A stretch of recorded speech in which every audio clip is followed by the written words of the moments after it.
ఒక్కసారి ఊహించండి, మీ చెరువు మీతో మాట్లాడగలిగితే ఎలా ఉంటుంది అని.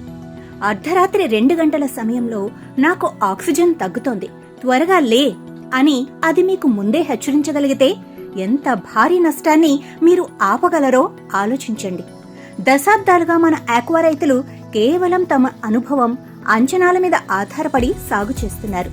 కానీ మారుతున్న వాతావరణం, కొత్త రకమైన వ్యాధులు మరియు పెరుగుతున్న ఖర్చుల మధ్య కేవలం అనుభవం మాత్రమే సరిపోదు. అందుకే ఇప్పుడు ఆక్వా రంగంలో ఒక కొత్త ట్రెండ్ నడుస్తోంది. అదే స్మార్ట్ ఆక్వాకల్చర్. ఇది కేవలం పెద్ద పెద్ద ఫార్మ్ కు మాత్రమే పరిమితం కాదు. ఐఓటీ సెన్సార్లు, real time water quality monitoring మరియు ఏఐ ఆధారిత సలహాలు ఇప్పుడు అస్సాం నుండి అరుణాచల్ వరకు ప్రతి సామాన్య రైతుకు చేరువవుతున్నాయి. డేటా ఆధారంగా నిర్ణయాలు తీసుకోవటం వల్ల రిస్క్ తగ్గుతోంది, దిగుబడి పెరుగుతోంది.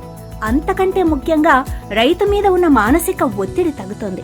ముఖ్యంగా మన నార్త్ ఈస్ట్ వంటి అపారమైన వనరులున్న ప్రాంతాల్లో ఈ టెక్నాలజీ ఒక సరికొత్త బ్లూ ఎకానమీకి పునాది వేయబోతోంది. గుర్తుంచుకోండి, కేవలం అంచనాలతో చేసే సాగు కంటే టెక్నాలజీని తోడు చేసుకున్న సాగు మాత్రమే కాలంతో పాటు నిలబడుతుంది. సమయం మారుతోంది, మీ సాగు పద్ధతి కూడా స్మార్ట్ గా మారాలి. ఆక్వా రంగంలో వస్తున్న ఇటువంటి విప్లవాత్మక మార్పులు మరియు లేటెస్ట్ అప్డేట్స్ కోసం మా ఛానల్ ని ఫాలో అవ్వండి.